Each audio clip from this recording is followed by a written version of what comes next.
We are going to discuss the key ideas in the realist tradition. According to E. H. Carr and Hans Morgenthau, the objective of study of international relations is to must look at world as it is, not as it ought to be. Lust for power is rooted in human nature.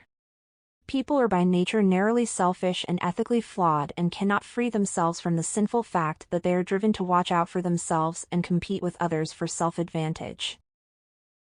Of all people's evil ways, none are more prevalent, unchangeable, or dangerous than their instinctive lust for power and their desire to dominate others. Interest of states and political leaders is nothing but power. Struggle for power is struggle for survival in a self-help system. The possibility of eradicating the instinct for power is a hopeless utopian aspiration. Thomas Hobbes says, "I put for the general inclination of all mankind, a perpetual and restless desire of power after power, that cease the only in death." State behaves the way individuals. The primary obligation of every state is to promote its national interest and to acquire power for this purpose. Allies shouldn't be trusted.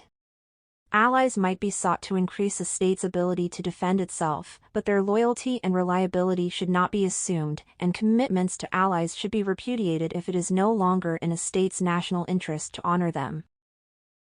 Power, not morality, is the only currency.